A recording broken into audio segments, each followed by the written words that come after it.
You worship the future like it's some kind of saint, but it's just like the past with a new coat of paint. John Gennaro, count me in! 1, 2, 1, 2, 3. Today's first words belong to Quasi from the song All the Same, side one, track one on their fantastic 1999 record Field Studies, but the rest of them belong to me. Welcome to Divine Intervention, a self-help podcast about basketball. My name is Dan Devine, and before we get going, here are three things that I am grateful for today. Number one, I get paid by Yahoo Sports to talk about the NBA into this microphone and that camera and to write about it. Switched it up today, still a pretty good deal. Number two, I survived career day unscathed.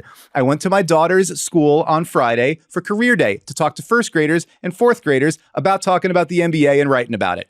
First grade class, no other parents when I got there, which meant I wound up interviewing 6-year-olds for like a half hour on this very microphone. When I got to the fourth grade class, lots of people there, including firefighters who I had to follow by talking about this job.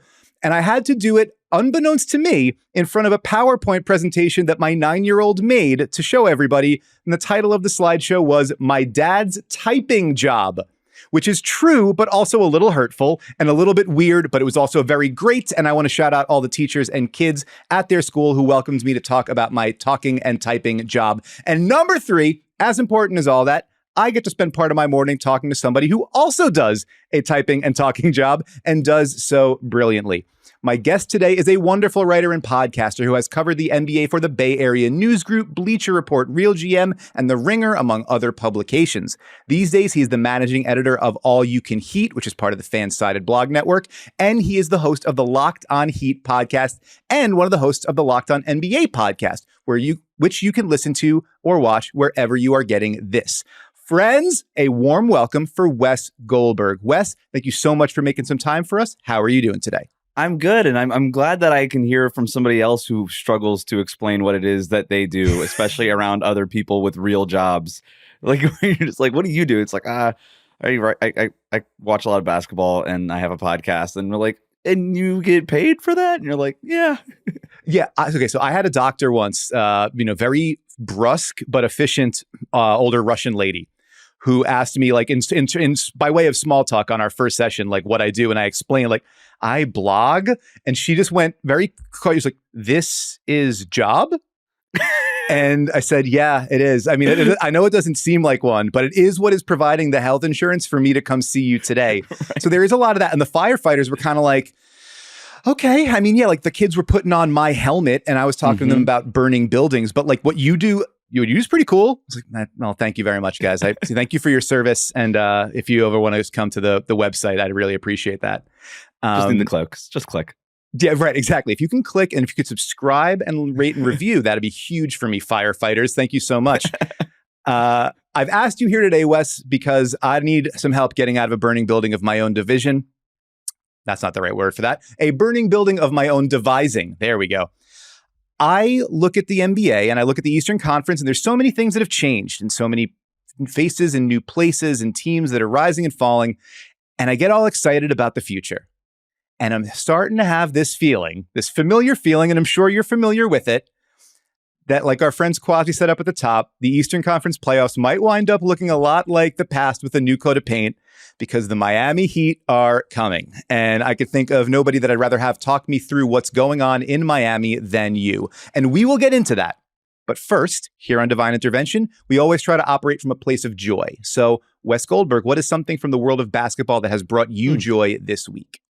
So I wanted to go at first with LeBron just sort of figuring out the Oklahoma City Thunder in real time last night. We talk so much about LeBron and all those things. So I'm going to go with instead Bobby Portis and Patrick Beverley at the end of that comeback for the Bucks. No Giannis in that game. They come back, beat the Clippers, and they just go like dueling hype men with each other on the court. I love it. I love it for them. Just as people, I like when these players like kind of find kindred spirits like within the ecosystem and the jungle of the NBA. And like, I feel like Bobby Portis and Patrick Beverley should have played together before. And the fact that they are now together, maybe it's perfect. Maybe they weren't allowed to play. Like maybe you only get one Patrick Beverley and one Bobby Portis, and Adam Silver lifted a new rule that allows them to play under the new CBA. But I love that they're together. I love that they found each other, and I'm here for it. it's almost too much amplitude. Like I'm a little, you worry about, it's like if you turn on a humidifier and a dehumidifier in the same place and it explodes, like is it too much energy in one contained unit? But that's why you bring in Doc Rivers. He's going to be able to understand those combustive elements and get them pointed in the right direction. And the Bucks, much to the chagrin of a lot of teams out there in the East and a lot of people who were pegging them as a complete disaster, days after Doc Rivers got there, do seem to be pointing in the right direction, which, more will be revealed about that. We'll see about that. But I love that. I love the idea of Patrick Beverley just literally bringing what he calls his belts to asses tour across the country at this point. Like it went to Philly and now it's going up to Milwaukee. Who knows where it goes next? He's kind of turning into Stone Cold Steve Austin, just drinking beers and post-game press conferences. Like all these things are good. Bobby Portis, just can do no wrong in my eyes. I love this as a pick. I'm also going to veer slightly from my usual spiel here and where we go right into the next segment. And I'm going to mention something that's has been bringing me joy this week. And you mentioned the Thunder, not so much joy last night for them, but watching Jalen Williams play, man, that dude is so much fun to watch. He's been one of my favorite players to watch during the regular season here. Just like impossibly smooth off the bounce. And he does a lot of the same kind of stuff that Shai Gilgeous-Alexander does, but like obviously not at the volume and the efficiency of it, but that keeps guys on there off balance. He can get all the way to the rim. He can stop on a dime and pull up. He guards everybody. Like his most frequent matchup, when you look at the matchup data on NBA.com, is Victor Wembanyama. and he's like a legit full foot shorter than him, but he's their power forward, so he has to guard those dudes. He's also built like a brick house, which helps him guard those dudes. He's averaging better than 19 points, 4 rebounds, and 4 assists per game this season, and he's shooting better than 50% from the floor. Here's a number that I like. The only guys, before the season, the only guys to do that by age 22, which is how old he is, friggin' Kareem, Michael Jordan, Giannis, David Thompson, and point guard Kevin Johnson. That is a weird list of guys. It is. But that is a cool list of guys. Kevin Johnson aside, it is a cool list of guys. And that's what Jalen Williams has been. That's the company he's keeping right now. He's shooting like 70% in the clutch. He leads OKC in fourth quarter scoring. Like if you get a guy who can be like the second or third best player on a title contender, which, remains to be seen if they are, but they're trending in that direction. You get that guy with like the 12th pick in the draft. That is a moonshot home run. And I think there might be a possibility that his ceiling is higher than that. Remains to be seen, but like it might even be a hell of a lot higher than that. And that is a source of joy for me. I'm so glad you brought him up. I'm so happy to talk about Jalen Williams anytime anybody wants to, like firefighters or colleague podcasters.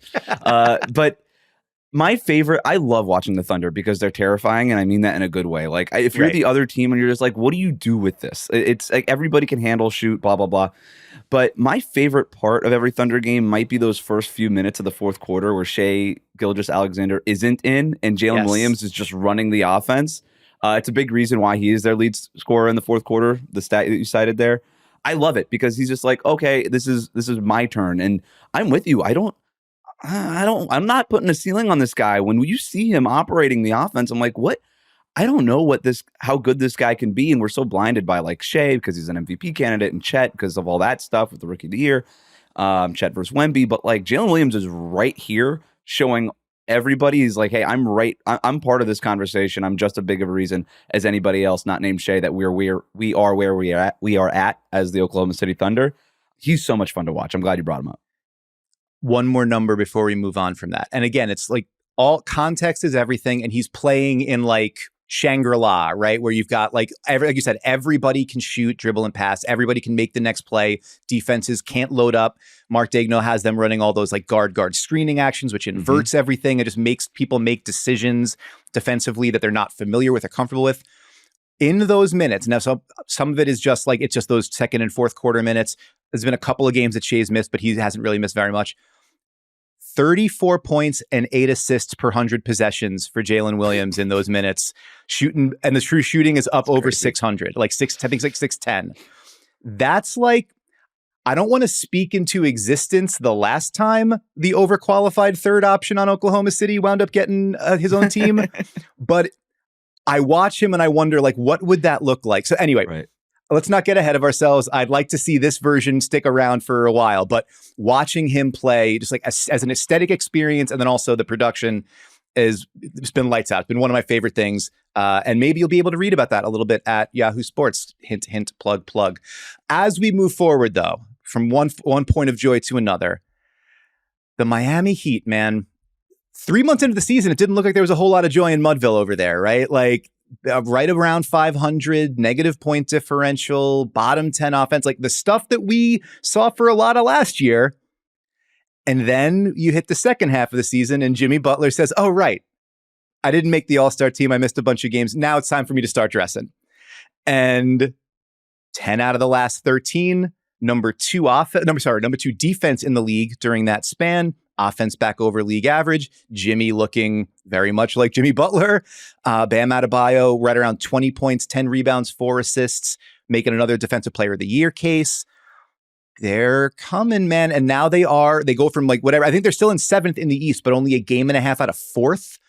They've got reinforcements to varying degrees of success. You bring in Terry Rozier, you get DeLon Wright on the buyout market. They have the second easiest schedule in the league remaining, according to Tankathon. They're trying to get not just out of the top 6, but up into home court. Even that schedule coming up, they got Philly a couple of times. Philly continues to reel without Embiid. The Knicks have lost, I think, their entire top 9. So that'll be, that should be a fun game for the Heat. They get the Cavs a couple times, and now Donovan Mitchell's dealing with a knee injury. Like, things could be lining up pretty interestingly here for the Heat. So you tell me, how good is this Heat team right now? Like, do we buy the first 3 months more, or do we buy these last 5 or 6 weeks more? I'm going to go ahead and buy the last 5 or 6 weeks more. The Heat have been dealing with so many injuries. You look at the 31 different starting lineups this season, almost 200 games lost to injury, which is by far the most of any playoff team. I mean, that's down there with like Portland and Memphis with like when bottom 3 teams in terms of injury games missed. So it's been just a weird season for them. They don't have a single lineup that's played more than 79 minutes together, a single 5-man lineup. It's wild. And yet here's Eric Spoelstra just patching things together in a way that nobody else can. And now that they've gotten a little bit healthier, I should say, rather, they have Jimmy Butler playing like Jimmy Butler, fully healthy, Bam Adebayo healthy, and most of their guys healthy. Tyler Herro's been out for the last few games with a foot and a knee injury, but they're starting to show what it is that they want to be doing. And I don't think that, like, there was a misnomer, I think, that the Miami Heat don't care about the regular season, or that they've even, like, people have gone so far as to say that they've proven the regular season doesn't matter. And the Heat would be the first people to tell you that that's not true. I just think that they prioritize different things over winning in the regular season. And what they do is they want to experiment. They take the season through phases. The first basically 3 quarters of the season is experimenting, figuring out what this team is, what it does well, what it doesn't do well, what their best lineup combinations are, what their best actions are, what they want to get to, how they want to play. And then the last quarter of the season is ramping up for the playoffs and stacking those wins and hopefully getting out of the play-in tournament. And it didn't work last year because the team couldn't make a 3-pointer the entire regular season, which, by the way, was not the plan. They weren't just like missing a bunch of threes, like, haha, just wait, we're saving all these for the playoffs. Like, that's how that works, right? We can just sandbag these things. No, but like, this team is, like you said, got a very favorable schedule that should break its way. I'm going to go ahead and predict that they make it out of the play-in tournament. And if they do, they're going to be 4th, 5th, 6th seed, whatever that's going to be. And I also don't think that they very, very much value the home court advantage in the playoffs, because this is a team that is better on the road and has been basically under the Jimmy Butler era, has been better on the road than most teams in the league, regardless of what Miami's home record might be. And they realize, like, hey, home court advantage in basketball isn't like home field advantage in the NFL. Like, we still get home games. And if we go in on the road and we steal one of these first 2 games on the road, then boom, we've got home court advantage. It flips. And we could do that in the first 2 games, as opposed to trying to spend 82 games trying to work for that home court advantage that we could just blow in the first 2 games of a playoff series anyway. So I think they've figured out what works for them. Whereas a team like, for example, the Thunder that we were just talking about, they're young. They need to prove it. They need to show themselves that they can win in the regular season before they can win at a high level in the playoffs. But the Miami Heat have been there. They've done that. There's so much institutional knowledge, and just like everybody's just bought into what works because there is that proof of concept that they could say, okay, we don't necessarily have to stack so many wins in the regular season, but we do have to figure out what works for us in the playoffs, and balancing out like that part and what works, like, and getting enough wins to make it to the playoffs is sort of the tricky part. It almost backfired last year. I think it's starting to work this year because I do like this team this year. I actually kind of like it better, Dan, than the team last year. That doesn't mean that this team's going to make it to the finals, but I think this team's better than the one last year. Yeah, you kind of anticipated what I was going to ask you there. Like, so after the whole, we don't have to get into the Damian Lillard of it all because I think we've all had enough therapy build about that one. But around the time all that was happening, the word out of the Heat and from Eric Spoelstra was on the record, and people were saying, like, we feel like this team is better than last year's team, whether or not we have a all NBA caliber point guard. What do you like better about this version of the Heat than last year's version? I think that everybody just got a little bit better. I think Bam Adebayo is better than what he was last year. I think something clicked for Bam in the NBA Finals, actually going up against Nikola Jokic. And whatever that clicking is, it's just like, hey, whatever takes him to that higher level. Because Bam, remember, he didn't play in the 2020 Finals against the Lakers. He only played for a little bit before he got hurt. And so I think going through a full final series for the first time in his career was very instructive, and he kind of knew what he had to hone in and what screws he had to tighten over the offseason. And he just came back a better player, a more diverse player. And then you combine that with Duncan Robinson being a much better, more dynamic offensive player. Caleb Martin being a proven playoff performer. The addition of a guy like Jaime Jaquez Jr., who is an instant impact rookie. Nikola Jovic being able to make an impact in his second year. What I'm getting at is basically this team is deeper. And then you do the midseason swap of Terry Rozier for Kyle Lowry, who just makes more sense for this team and what this team needs in terms of just being another threat on offense. And I like I said, I just think that all those guys getting a little bit better. And now, I don't know that I think I would have said this a few months ago, but I'm definitely saying it now because Jimmy Butler is rounding into form and playing the best two-way basketball of his season. Like all these puzzle pieces start falling into place. The pecking order falls into line. Jimmy Butler is your A1 superstar at the top, and then Bam Adebayo is able to do Bam Adebayo things, and everybody else is able to follow suit after that. Where I felt like the first 3 months of the season, everybody was kind of trying to do a whole lot because Jimmy Butler just wasn't playing like the All-NBA player that he is. But now that he is, the outlines of what this team is becomes clearer, and I think it's fair to say, like, okay, with everybody kind of going under the stress test of those first 3 months that forced them to become better players. And now that Jimmy Butler has sort of like retaken his seat at the top of the throne here in the depth chart, everybody's almost better off for it in a weird way. And that's why I think this team is better than last year. Yeah, the stretching that you have to do to cover up like a little bit too much space, then when you suddenly have to just fill into your own role, everything gets a little bit easier, right? Everything gets a little bit, more comfortable. Mm-hmm. On a very basic level, like I remember seeing some of that with like when OG Anunoby got to the Knicks, and it was like, oh, right. If you're not asking like 6'4" guys to guard all these other guys, everybody else's job is a little bit easier. And so, yeah, there's that point. Like when you get the full strength Jimmy Butler, they don't make many of those. There aren't very many of those available. So when you have one and it returns to full form, you're like, oh, right. Everybody else can chill out a little bit. Not that chill is like, I think, something that's in large supply in Miami. It seems like a fairly no chill environment in the organization. But I mean, you mentioned Duncan Robinson, and I wanted to this is a show that is like a lot about feelings and vibes, and also like how you get to where you need to be, I think is something that I think about a lot. That was a guy, it could have been over for him. Like he was people did not expect him to become a high quality NBA player. He beat the odds to do that. Then injuries, massive slump, winds up out of the starting lineup, winds up like out of the rotation. He's kind of in the dungeon. How has he gotten back over these last like year and a half, 2 years to where there's a real case you can make, say like he should be in that starting lineup and in those closing lineups for this team because of where he has sort of how he's developed his game? To me, it's one of the great stories of the season that's not been talked about very much.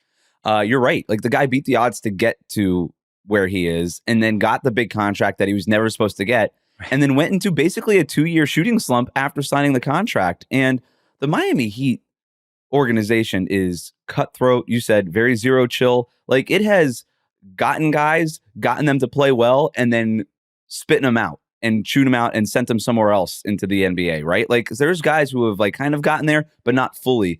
And I don't know that I ever expected Duncan Robinson to get chewed up and spit out by the Heat organization.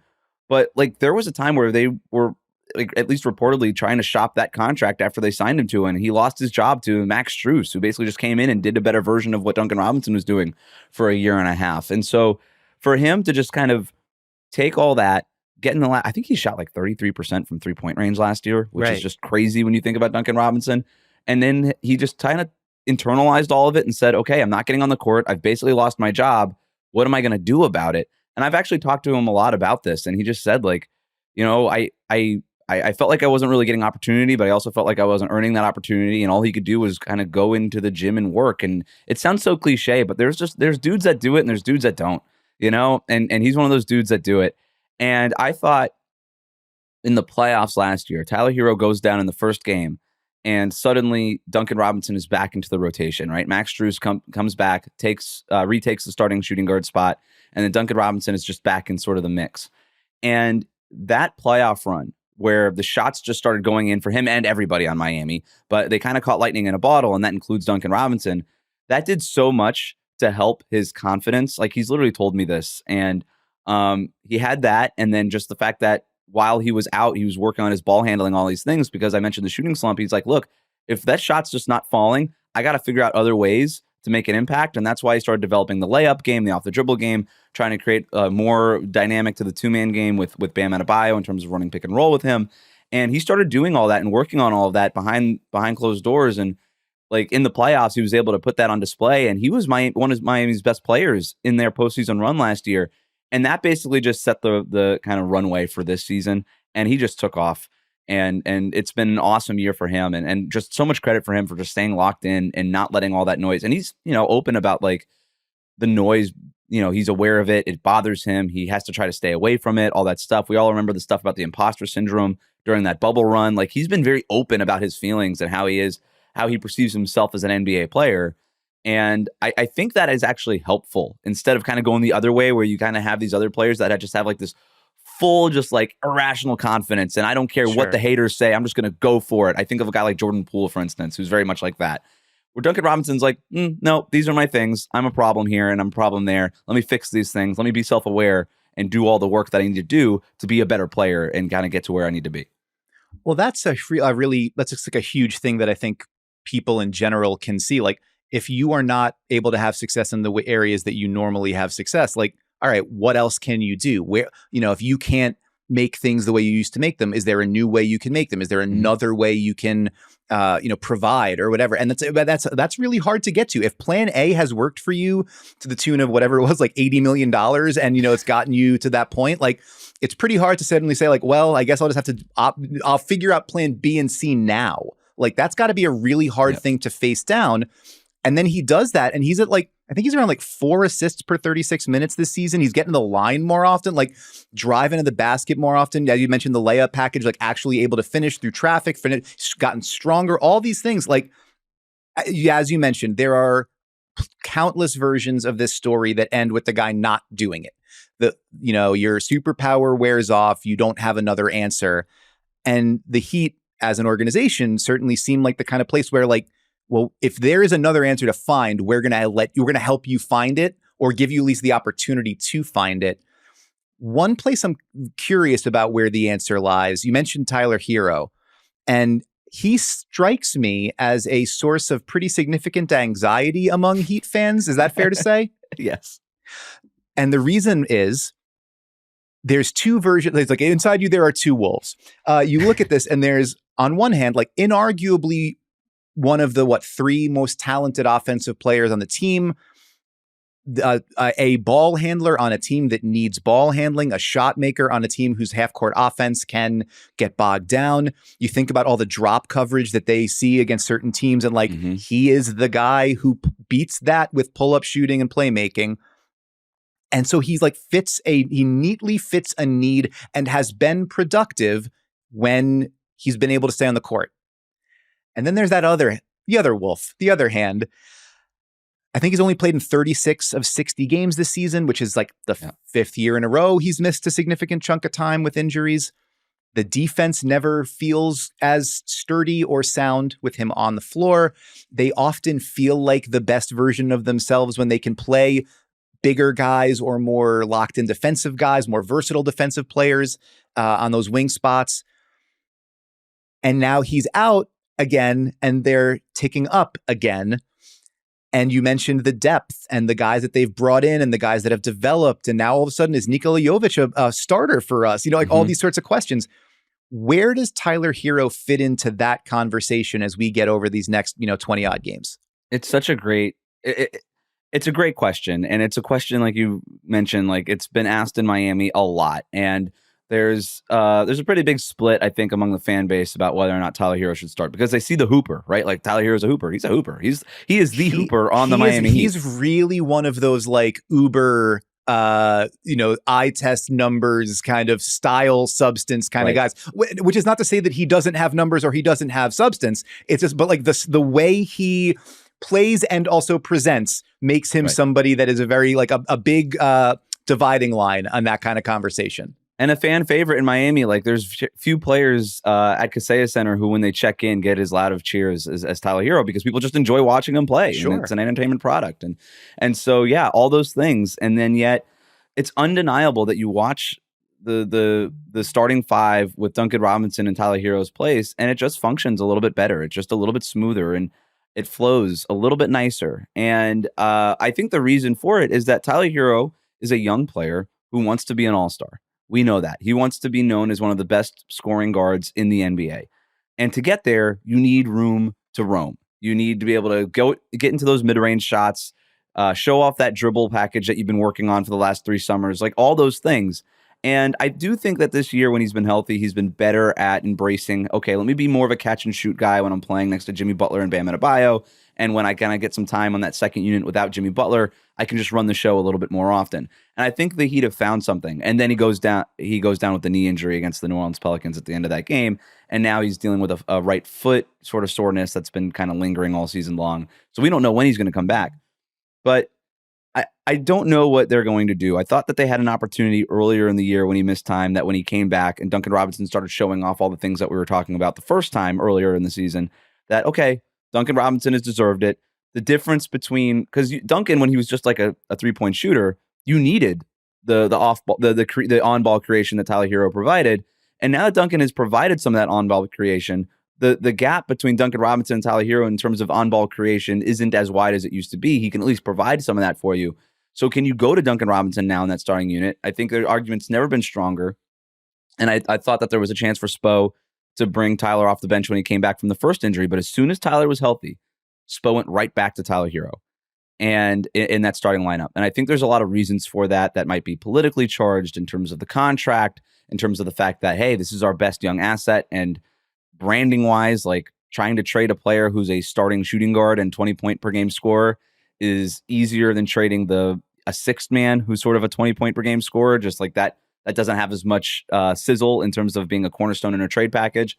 And so I think there were some reasons for that. But also I think that the Heat really like Tyler Herro, and they believe that the highest ceiling for this team was one that Tyler Herro figured it out with Jimmy and Bam. But that was still with like 50 games left.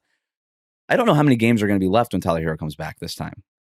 18, 17, who knows? Like whatever it's going to be. And so that ramp up to the playoffs and hashing out that chemistry that he needs with Jimmy and Bam, I just don't know if there's going to be enough time for him to do it. And Duncan already has it. So I do wonder if Eric Spoelstra can bring back Tyler Herro when he does come back and say, hey, listen, just for the short term, for this run into the playoffs, and maybe even in the postseason, we're bringing you off the bench just because we have something that's clicking here and we're trying to accomplish something. But this doesn't mean anything for your future. You know what I mean? I don't know if it's Eric Spoelstra not being able to sell it to Tyler Herro. I don't know how much say Tyler Herro actually has in it. I don't know if they're worried about Tyler Herro getting disgruntled or all those things, or if Eric Spoelstra just truly believed in the past that the team was better with Tyler Herro as a starting lineup, big picture. But I think that there's an argument to be made now that in terms of accomplishing your short-term goal, which is winning a championship this season, Duncan Robinson might be the best option right now. And then you bring Tyler Herro off the bench as the sixth man, who, by the way, he already won the award for being the best at a couple years ago. And he can run that second unit and kind of bring more balance to an offense that needs it. I don't know. That's sort of where I'm at, but it is fascinating. And at the end of the day, I'll believe Eric Spoelstra will bring Tyler Herro off the bench when I see it. I'm curious about that though. It's like, I know you spoke to Herro before the season for a story that, feature that ran in the Ringer. And there was a conversation about like him finding out about some of the, the machinations in the Damian Lillard trade talks, like when he's at dinner with Spo, and like you talked earlier about Duncan Robinson saying he heard the noise. Tyler Herro, I have to imagine, is also very familiar with the noise at this point. You're trying to develop into something, and you have all this other sort of conversation about that. Like, what has Herro said about the place he finds himself in that hierarchy and trying to kind of figure out where he goes from here? Yeah, he's open about wanting to be like the guy. But he also recognizes that it's Jimmy's team and it's Bam's team. But he kind of sees it as a triumvirate where it's like, he said a lot of times, especially when he were struggling earlier in the year, we go as me, Jimmy, and Bam go. We bring the energy. We're the leaders here on the team. And I do think that the team, by the way, feels that. I think there might be like a misconception about like, oh, Tyler Herro might be like the kind of quote unquote knucklehead on the team, and everybody's just sort of rolling their eyes at. And I don't think that that's true at all. I think there's a lot of respect for what Tyler Herro does from his teammates and the coaching staff and the organization. They are very high on Tyler Herro. Just because they tried to trade him for Damian Lillard and Kevin Durant does not mean that they're not high on him, right? Sure. Right. And so I do think that there's all of that, and they do view him as somebody who's capable of making that leap and getting there. And Tyler Herro has been really open about the fact that he hears the noise. And my favorite thing about Herro when he's been healthy and he's been playing well is just the DGAF attitude that he has for all of it. When he spoke with me about that story for the Ringer that you mentioned, like, he was so honest and just like, yep, they were trying to trade me for Damian Lillard. It was fine. I get it. Like, I guess, it was like, hey, like, is it almost a compliment that they tried to trade you for a top 75 player of all time? And he just like kind of laughs at me and he goes, I guess some people could see it that way. And then like the end of that sentence that he didn't say was like, but I don't, right. It's just, and so he has a ton of confidence about himself, which you love. But he's I think that sort of DGAF attitude has helped him this year kind of get over the noise. He's like, hey, the noise is already out there. It just is what it is. I know what this is. I know that the next time a top 75 player becomes available, like a future Hall of Famer, the Heat might try to trade me for him too. That's life. That's what it is. And in the meantime, all I'm going to do is hoop. And I kind of think that was almost freeing for him in a way. Well, in the meantime, when he's able to get back, let's say, we're just like hypothetical here. Let's say Spo winds up seeing it the way you see it and says, our best self is Duncan Robinson in the starting lineup alongside Jimmy and Bam. Do you see Jovic sticking around there? That's a great question, man.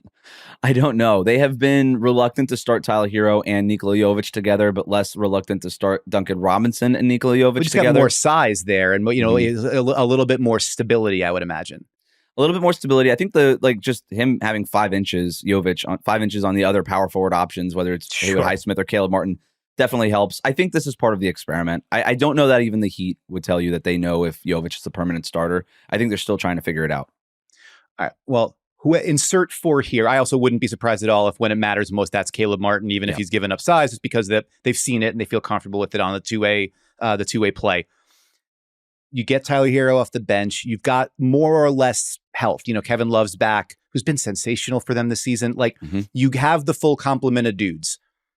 Is it more likely, is it wishful thinking at this point to say, like, well, we saw them come from underdog roles last season and win in Milwaukee and win in New York and win in Boston and get there, even win in Denver. Like, we've seen them do it. Is it like wishful thinking to say, well, it's going to happen again? Or is it, at this point, given what we've seen from the Miami Heat over the last handful of postseasons, is it sort of foolish to doubt it? Like, that's where I'm like, question.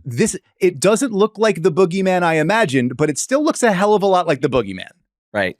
It's a great question. I don't think that we can just say, hey, they won it last year or they did it last year so they could do it again this year. Like, it's if that's the first kind of bullet point in your argument, you have a pretty weak argument as to why the Miami Heat can go back to the finals this year. But I think it's a bullet point, but it just can't be the top or the second bullet point, right? Like, to me, I would look at, okay, they have the best coach in the Eastern Conference. That matters. They have a guy like Jimmy Butler who's playing at an all-NBA level that nobody wants to see. That matters. Between him and Bam Adebayo, do they have maybe the best defensive tandem in the Eastern Conference? How much does that matter to you? They're 11th right now in 3-point shooting percentage. Can they get higher? Like, there's things that you may be able to point to. Are they the deepest team in the Eastern Conference, even if they're not the most top-heavy team in the Eastern Conference? Like, how much does that matter in the postseason? Like, we can have those kinds of arguments. The fact that they are so good on the road, I think they're one of the best road teams in the league. Those kind of arguments, the fact that their net rating over since February is at plus 7.8. That seems more in line with what a tier stuff. Yeah, exactly. Like that's an argument, right? Not just, hey, don't count the Heat out. Like I hate when I hear like the talking head shows and they're like, just can't count the Heat out. And it's like, okay, well, what's the basketball reason? Right. Can we count on them and why? Right. Exactly. So all of that is part of it. I do think that there is something to be said about like the institutional knowledge that this team has and belief in itself that they've gotten there and they've done it before. Like that stuff matters. Belief matters. But it's not the only thing that matters. Right. And I do think that the East is just different than it was last year. Like Boston is a world beater right now. They're much better than they were last year. Milwaukee is a different kind of shade of what they were before. Who knows what the Sixers look like when Joel Embiid comes back, but that team looked every bit the contender when he was healthy. The Knicks are better when they're healthy. So it's everything, the whole thing, the whole ecosystem in which that they're trying to do this is completely different than what it was last year. So you just can't rely on last year. You can't rely on last year, but I do think you can rely on in an atmosphere and an ecosystem where everything is sort of different, moving all the time. Mm-hmm. Who do I trust to, pull the right lever at the right time in the right matchup and say, yeah, I spent 60 games figuring out, can I play Haywood Highsmith in this situation? Where does Jaime Jaquez work best in what lineup situations? Do we go smaller here? Do we go bigger there? Do I need to like throw Orlando Robinson on the court for a few possessions here or there against an opposing big man, whatever? And then who do I trust to execute that? As much as I don't want to just lean on, don't count out the Heat. Like I believe the answer is Eric Spoelstra in a lot of those situations, right? Like I've seen him out coach most of the other options on the board here. And so if nothing else, it wouldn't surprise me for that to be the case. Especially as you mentioned, having developed this kind of depth, having developed these sorts of answers. And if Jimmy Butler looks like this friggin' Jimmy Butler again, what do you make of him saying to Brady Hawk, there's no such thing as playoff Jimmy, and then saying, it's the time of year I turn it on. Jimmy, come on, give me one or the other. It can't be both at the same time all the time. For Jimmy, it can. It just depends on what he wants. It literally just depends on what he feels like doing. Like that quote that the first one you mentioned was last year, right? And so that was last year's Jimmy Butler branding. This can't rely on last year. Yeah, this is new. That was dreadlock Jimmy Butler. That was a whole different package that we got to see in the public. This is emo Jimmy Butler. This is somebody who's in his feelings. This is somebody who's very aware of all these things. And so he's like, yeah, no, playoff Jimmy is a real thing, at least when Chris Haynes asks. If I ask him tomorrow, he might say, Jimmy Butler, playoff Jimmy is just a fake thing. It's just a media narrative. And I was like, you told Chris Haynes that, but it's just however Jimmy feels. So Jimmy's in his feelings, and a whole lot of other people could be in their feelings if they have to see the Heat come mid-April. Before we go any further, we're going to take a quick break, pay some bills, and we will come back in a minute for more Divine Intervention. Welcome back to Divine Intervention, and we are actually going to get to a segment that it's a cursed segment, Wes. You don't know this, but I have had this on the rundown for at least a month, and we have not gotten to it. But today we're making good time. You are, all these other guests that I've had, rambling nonsense. You're here. You're task oriented, militaristic Miami Heat culture. That's right. And so we're able to get to what's next. And this is something that I like to call the self scout. Because Wes, you can't get better without being radically honest about where you are and who you are.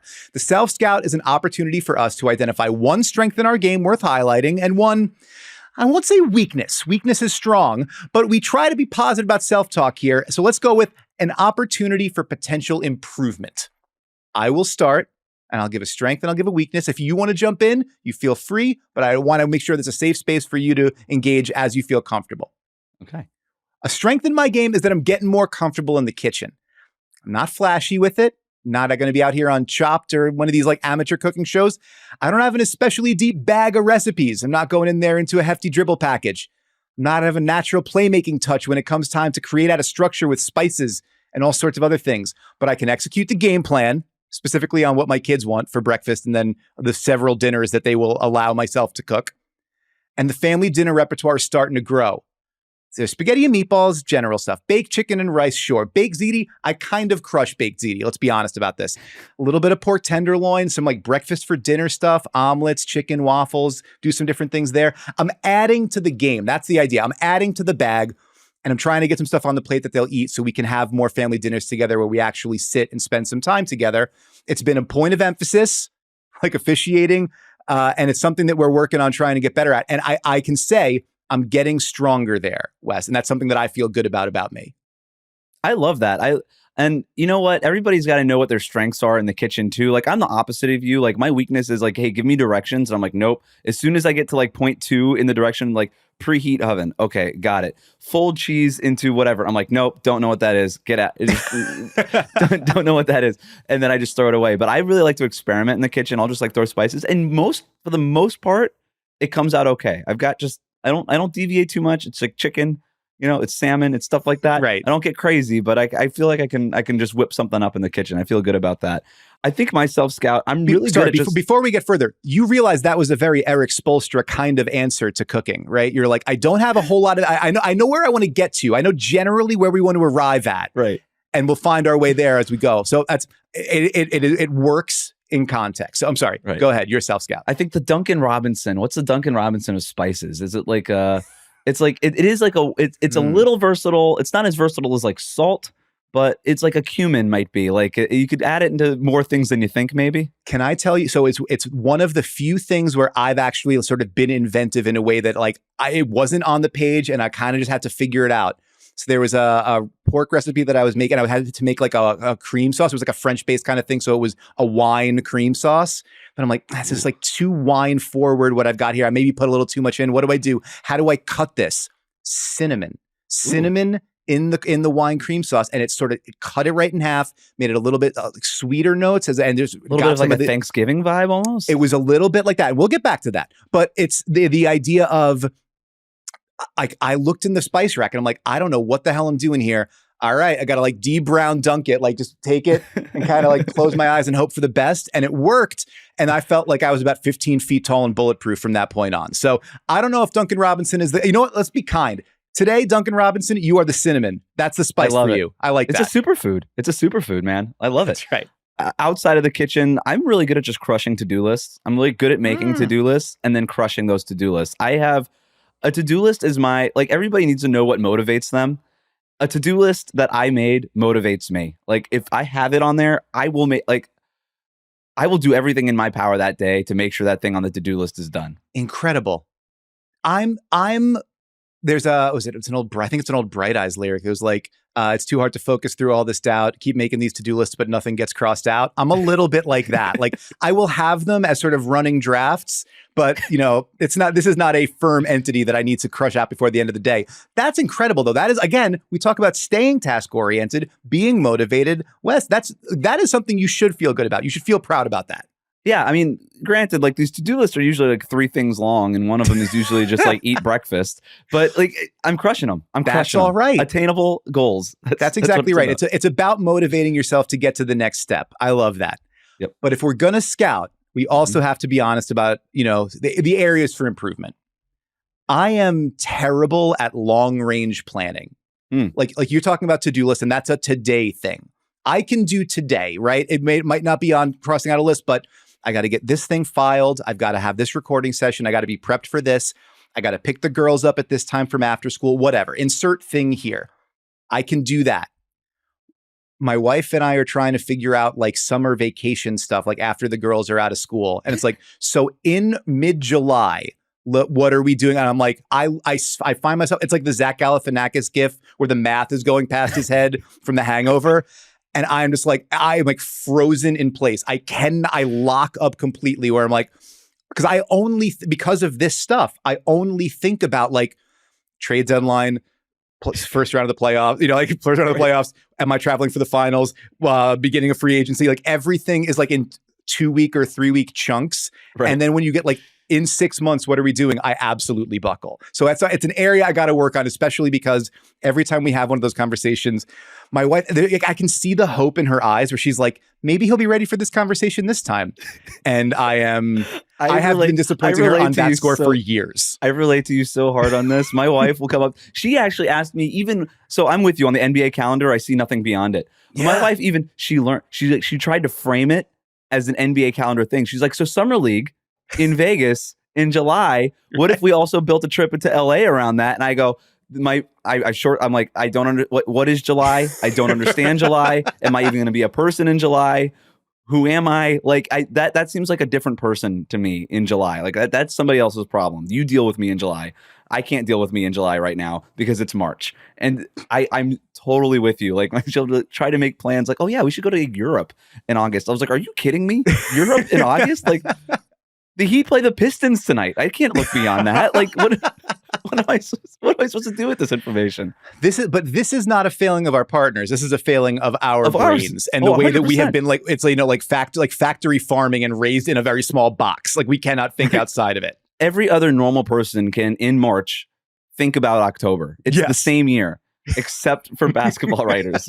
We have a mental block beyond like the mid-June point. We're just like, we can't get past it.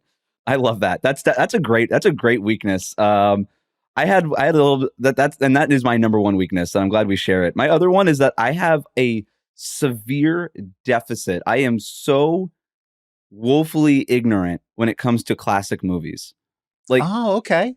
My portfolio of classic movies that I have viewed and watched and can appreciate is embarrassingly limited. Name a classic movie. The Conversation. Haven't seen it. Name another one. Okay. Let's see. Devil in a Blue Dress. Haven't seen it. Name another one. Forrest Gump. I've seen that. Okay. Okay. Also, I'm gonna out. That was super producer John Gennaro dropped that in the chat. I don't know that I would consider it like a firm classic. That's fine. Probably only because they showed it to me in like school once. Like Cool Hand Luke. Haven't seen it. You should probably do that. That dude eats 50 eggs at one time. It's also young Paul Newman. Like it's young Paul Newman. So you're watching that and you're like, oh, that's why people liked Paul Newman. Like this guy was like an absolute charisma fountain. Okay. Like How about this? Take all of Paul Newman's everything. Haven't seen any of it. You know what you should do? Well, first off, you should watch more movies, but also like The Color of Money is great Paul Newman. It's also Young Cruise and it's pool. It's like billiards. It's phenomenal. Right. Forrest Whitaker shows up in there. There's a lot going on. The Godfather, any of the Godfather movies. I've seen all the Godfathers. Yes. Okay, well, yeah, I've got the Italian ones down. I've got the Godfather. Like my dad's from New York, so it's just like we got Goodfellas. Like, but that's my problem is I just watch those over and over. And just not the other things that you can even name a Tom Cruise movie and I'll embarrass myself. Like I've seen like Top Gun. Mm-hmm. You're mostly covered then. Like that's probably. I'm partial to Magnolia. I like Paul Thomas Anderson, but like I understand. Listen, you've seen Top Gun. You're more or less pretty fine. Much got the Tom Cruise. But experience. So what I like to do, what I want to do here before we're going to move on, but you frame this as a weakness, and I understand that. This is an opportunity for growth, though. This is not a weakness like, it's an incontrovertible or, something that I can't get past. Right. What this means is on your, whatever your time away is, your off nights or whatever, anything is additive. Like there was a point this past weekend, or it was this weekend, 2 weekends ago, we were sitting around on a Saturday night and I was like, you want to watch Predator? And I came up on this show once before because some rapscallion named Rohan Nadkarni had some takes about the Predator's hunting, skills. And I was like, I haven't watched Predator in a really long time. And my wife was like, I don't think I've ever seen it. And you know what? That's just like an hour and 45 minutes. And you watched Predator, man. And you had a good time. And you've checked that off your to-do list in your brain. Ooh. So any of these things. Now, some of them are like, you got to get the wherewithal for the 3-hour classics, right? Right. Don't think about it like that.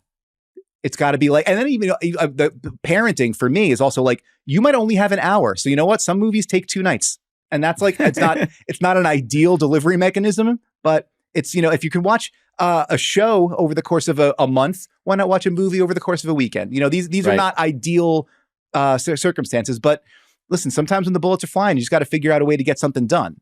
I agree with you. I like the idea of framing it as a to-do list. And so that's my strength. So it's like, maybe we do it that way. But yeah, I just feel like I would be able to hang in way more conversations because in public, I find myself just like lying about movies. People are like, oh, haven't you seen this that time? And I was like, oh, yeah. That scene in that movie I never saw. I just like lie my way through it. I don't want to lie anymore. I want to tell the truth. Man. Well, that is a phenomenal one. We like not lying just for the sake of like social lubricant. Like I think is really, because honestly, it makes you more interesting. If you're like, you know what? I don't know that, because then you can have a conversation about why that is, or you can have like, well, you tell me why you dig it. Maybe we'll add it onto the to-do list that I'm actively. I'm not going to do that. I'm not going to do that. That's a healthy thing to do. I would rather just see the movie and stop lying. And until I see the movie, I'll just keep lying. But your version is a way more healthy version to go about it. I mean, listen, we all lie about certain things. This is one that you can lie about. That's fine by me. Wes, that was a triumphant debut voyage for the Self Scout. Thank you so much for being with me on that. I really appreciate it. I love it. And before we get too far afield here in the show, we're going to go to something that we like to call the closing five. Because as I'm sure you know, Wes Goldberg, how you start is not nearly important as how you finish. 5 questions for our guest. Question the first. Much has been made, including on this podcast, about Jimmy Butler going emo. The Media Day hair, the new Fall Out Boy video, etc. Wes Goldberg, have you ever had an emo phase? Oh my God, yeah, dude. I was born 1991. Yeah, my whole life is an emo phase. Was an emo phase. Yeah, dude. Yeah, there's still parts of me that's an emo phase. I would say from like 7th grade to probably junior year of high school was just full emo phase. I had, Dan, hair down to the back. My hair was down to the middle of my back. Yes. That's how long it was. And I used to just wear like a maroon hoodie and listen to just like pop punk, Green Day, Blink-182, My Chemical Romance. Like that was my ish, man. Like in that age, like I felt that. I felt that stuff. Like, yeah, definitely an emo phase. See, now you just said you were born in 1991, which makes me feel like I'm going to shrivel into a corn cob and die underneath my desk right now because I'm 9 years older than you. So my emo phase started earlier and included different bands, but we'll pack in an extra recommendation. Go listen to some old Promise Ring. The Promise Ring, an early adopter of this. Nothing feels good. Dan Devine life motto, divine intervention, nothing feels good. Thanks to the Promise Ring. I am glad to hear, though, that you were able to speak Jimmy's language on some of these things. It's very good. Question number 2, and this sort of dovetails with something we've been talking about. You watch a lot of basketball. You talk about it a lot. You read about it a lot. You listen to things about it a lot. But ball is not life, contrary to popular belief. So, Wes, what do you do when you need to get away from it? We know it's not watching movies. What does self-care look like for you? I love to go to the gym. I love to go on like long walks. I live in Miami, so just like getting out into the sunshine. I love that. Just into humidity, just constant clinging sweat. I love the humidity. I mean, that's insane. That's I was born here. I grew up here. When I lived in the Bay Area, it was so dry, and I was like, "How do you guys just wear one T-shirt all day?" Like, I need to be at least sweating through 3 of these bad boys, like just to feel alive. You know, like I've never been more disgusted on my podcast. This is a preposterous thing to be true. I love all that, and then I love like the best thing I could do is just like sit by the water with a cigar, and I'm so happy with like no phone, nothing. This is Miami as fuck. All right, I know. Yeah, that's the life, dude. That's the life. That's incredible. All right, I guess I can't in good conscience recommend the cigar smoking, but everything else sounds pretty good. Yeah. I don't love the humidity thing, but you know what? I don't have to love what you love. That's an all right situation. John Gennaro in the chat telling me he loves humidity too. All right, you sweat. Yeah, I know, good. But like a sauna, but forever. Hey, you know what's not good? Is feeling sweaty. No, thank you. Bad news. Cold weather. Cold weather. That shower after that long humidity sweat, or even like if you're lucky enough to be by a pool and you just jump in. Oof. All right. Well, okay. Going into the pool, I can understand that. All right. I'll agree to disagree, but I also understand your perspective when it comes to the pool. Question number 3. After he retires, should LeBron James get a statue outside of Kaseya Center? What a great question. So Dwayne Wade's going to get a statue. That's already been announced. I'm pretty sure Udonis Haslem will get a statue. Well, we'll see. What will Udonis Haslem's statue be doing? Like, will he be hemming somebody Howard, up by the maybe? throat? I don't. Yeah, just I'm not sure. It's a great question. He should get like a mural on the side of like Kaseya Center of just like that one with the bloody eyebrow coming down his cheek. Oh my God, what a great visual. They should do that one. I don't know that LeBron's going to get a statue. I don't know. It would also not surprise me if it was just Dwayne Wade for a very long time. Yeah, I mean, it stands to reason. You know, like nobody has been a more central character in the evolution or the growth of the franchise, the elevation of it to that sort of championship status. LeBron, obviously a hugely important figure in the most successful period of the franchise, but I get it. If you want to make something like it's only one guy, that makes sense to me. But the at this point, like how LeBron will be celebrated and by how many franchises is a very, it's kind of weird to get your mind around, like how many different things he might have in different places. Right. How many statues, if he has like a statue in Cleveland, Miami, and LA, like if you're an alien and you're visiting Earth and you're just like doing a basketball arena tour and you're like, wait, how many people love LeBron? Like this is great. Why does he have so many statues? This is crazy. And then we also like, once you have the first statue, does the threshold to get a statue become lower at that point because somebody's already broken that barrier? Where I think like LeBron's jersey is going to get retired. And that seems like a foregone conclusion, but also he only played in Miami for 4 years. Like there's not a lot of players in NBA history who played somewhere for 4 years and had their jersey retired, but he's going to have his jersey retired. And I think because of that, I think that's good enough for, there's not also to have LeBron's jerseys hanging in the rafters, arguably the greatest player of all time, whatever, whoever is your GOAT is your GOAT. But like to have that guy in your rafters is enough of an honor. I think that's good enough for both LeBron and for the Miami Heat, I think. I just love the idea of your basketball loving aliens going on a road trip and being like, well, he's got all these things all over the place. Everybody must love him, right? And you're like, let me tell you about Kobe fans. Check Twitter. Not here, right? Are you familiar with the thing that brought on the extinction level event that led to this? The aliens coming and excavating our planet. Yeah, right. I'm sure they're familiar with it.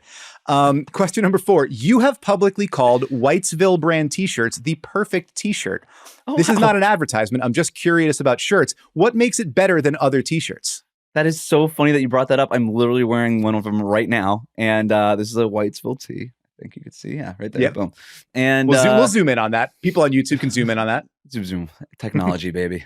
What makes a great T-shirt? First of all, it's the cotton. Presumably you're wearing cotton and not like the dry fit, whatever Under Armour thing that is. Like if you're going like walking outdoors and going to be in public, it should just be a cotton T-shirt. Don't get crazy. 100% cotton. And what kind of cotton is it? Is it like a Supima cotton? Is it a loop wheel cotton? Like what kind of, you kind of get into all this. What kind of fibers do you want? Do you want a little bit more of a heavy like shirt, or do you want something a little bit lighter depending on the climate that you're in? Everybody's perfect T-shirt is perfect for them. You also have to worry about fit. Like what's the body length? I think that gets lost in the conversation a lot. We know what a shirt should feel like up here, but do we know how long it should go and how much of our belt should it show or how far should it get to our pockets? Like all these things are very important in terms of making a T-shirt not only like feel good, but look put together too. So that's what I want out of a T-shirt. Can I wear it to a nice, not like, a fancy restaurant, but can I wear it to dinner and not look like a schlub? Can I wear it to dinner and look like a put together gentleman, even if it's just a T-shirt and jeans? That to me is a good T-shirt.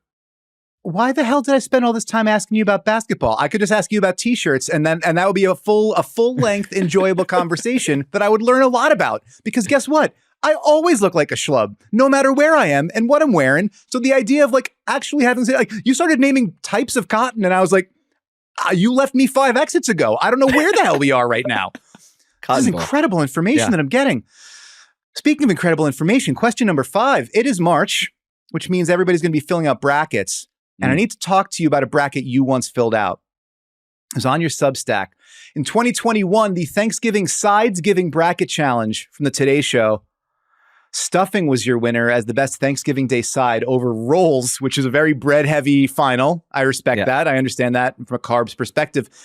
I'm wondering if you're thinking of a particular stuffing, like one family member's that is, really high in your memory. And then question number 2 of this, like the sub question, with the benefit of some hindsight and maturity, several years of emotional growth, are you prepared to admit that green bean casserole over macaroni and cheese is the stupidest thing you've ever said in your miserable life?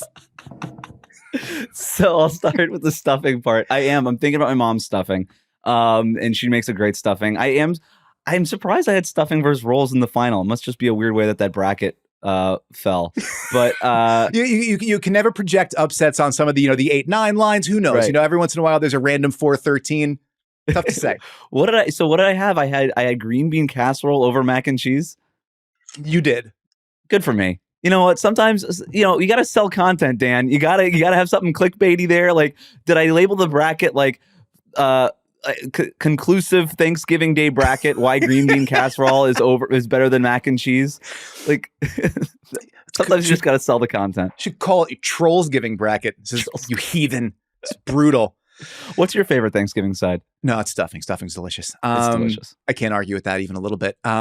My dad used to make it with like ground sausage in it. And I was like, no, Yeah. this is like, this is stupid. Why am I eating everything else? Just give me a large plate of this and then I'll fall asleep.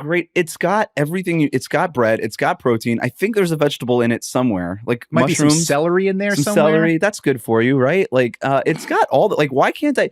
You would look like an insane person if you had like a bowl of stuffing in front of you in March. Like, people would be like, are you okay? Do you know what day it is? I'd look like the happiest insane person you ever saw in your life. I just had a bowl of stuffing right now. What is it? It's 11:03 a.m. on a Tuesday. Just give me a big bowl of stuffing, man. What'd you have for breakfast today? Stuffing. Just say that. Next time somebody asks you, what'd you have for breakfast today? Just be like, I had some stuffing. And just see how they respond to you. And as they just sort of slowly recede back away from you. Like, did you find it in the back of your fridge from Thanksgiving? Did you make fresh? Do they even have the ingredients at the store at this time of year? I don't know. Did a time traveler give it to you? Where did it come from?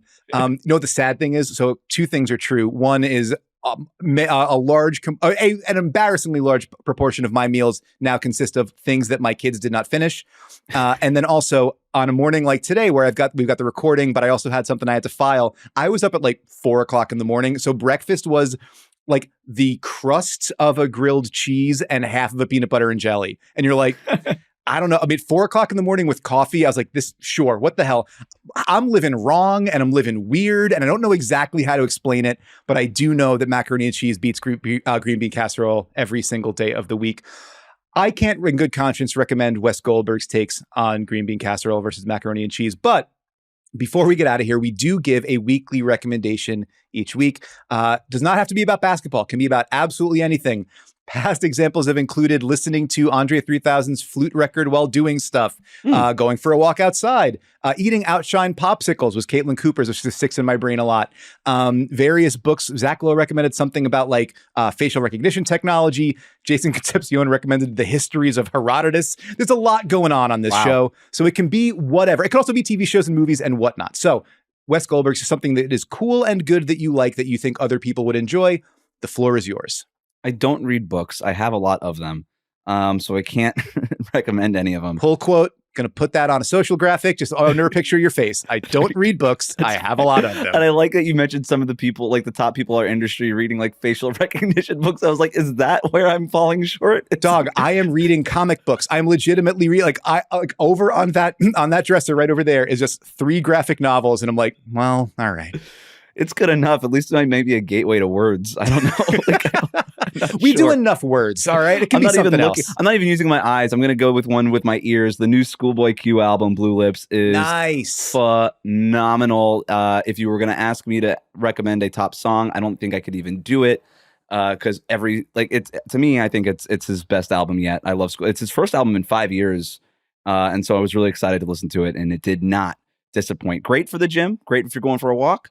Great if you're in the kitchen, following recipe or just kind of winging it. I will say, so, I mean, we've talked in this show about my sainted boy, my beautiful boy, Luger. I've lost him, but when I would walk him and listen to like Dipset in my headphones very loud, and I'm like, I'm walking a pit bull through the streets of Brooklyn listening to Cameron. I've never felt more indestructible than I do right now. Of course. Amazing. Eminently destructible. So easy to destroy me. But the idea of like Schoolboy Q in your headphones as you go out for a walk, like that does sound very, very strong. And I might have to crank that up in the premium boys honor. I love that. Excellent recommendation. Even if you can't read, you can read. You just don't read all that often. Right. I am going to to be determined if I can read. Haven't tried it in a while. TBD. If you do decide to read at any point, I'm going to recommend A Little Blood and Dancing by Tyler Parker. So yes. I am multiply biased here. I used to work with Tyler. Tyler was a guest on this fine program. I had Tyler on before I read his book. I had his book, but had not read it yet. I cracked it a couple weeks after he was on the show, and I absolutely loved it. Here is my elevator pitch. It's a really punchy novel, and the central character of it, I kept envisioning him in my head as the Gary Cole, who's the guy who played Reese Bobby, Ricky Bobby's dad in Talladega Nights. I've seen that movie. There you go. So like a kind of well-meaning scumbum, we'll say that. And it is a story about like violence begetting violence, about like trying to hear God in a really loud and messed up world, finding joy and beauty in unexpected places and including in other people. And what Oklahoma is like through Tyler's eyes, which seems like an extremely crazy place. It is jam-packed with jokes because Tyler is a hilarious writer. And there is, I didn't count them. I should go back. An unbelievable number of references to Hakeem Olajuwon in this crime novel. Like a staggering number. I have to imagine it's more nods to the dream than in any other novel written before or since. It's a really high... LeBron's at 40,000 points. It's going to be a long time before somebody gets past that. It's going to be a long time before somebody puts more Hakeem Olajuwon references into a book that's not a basketball book than Tyler Parker did here. Get it wherever books are sold. Get it at your library. Just get it. Tyler is incredible. I sped through this. It was delightful. Cannot recommend it enough. A Little Blood and Dancing, Tyler Parker. I love it. Tyler is awesome. He single-handedly carried my enjoyment through one of the doldrum days of Las Vegas Summer League. Just sat next to him, just made jokes the whole time. And this is on my list. It's one of the things I am going to read once I get to summer break here. I love that. It's worth the effort. Also worth the effort, every single thing that Wes Goldberg makes. You can listen to Wes on Locked On Heat. You can read him at All You Can Heat. You can hear him on the Locked On NBA podcast. Just anywhere you see or hear him, enjoy. It'll be worth your time. Wes, anything else that we can point people toward on our way out the door here? No, you nailed it. Locked On Heat 5 days a week. Locked On NBA with my co-host Adam Mares. We do that every Thursday night, Friday morning. Really enjoy that. Those are the places. It's incredible that you and Adam could find common ground after the difficulty of the Heat Nuggets series, that you're able to come back together, break bread with each other, and talk to each other each week. Hey, man, that's life. That's we set the example of what basketball conversation should be more like. I love that. It's a wonderful example to follow, and here we do not follow it. All right, that's going to do it for this episode of Divine Intervention. Thank you so much to Wes Goldberg for taking all this time to be with us, and I think to reconnect with himself. The self-scout was pretty important for him and for me as well. Thank you so much to super producer John Gennaro for everything that he does to make this show look and sound great. If you've enjoyed what you're listening to, please 5 stars, rate, review, subscribe wherever you're listening to this. Any place that you can share it helps to grow the show, helps with discoverability. Vinny Goodwill will be back with a new episode of The Good Word with Goodwill tomorrow, and I will be back with Jake Fisher for another episode of No Cap Room on Thursday, and I think that's going to do it. Thank you so much for listening, and take care of yourself. You deserve it.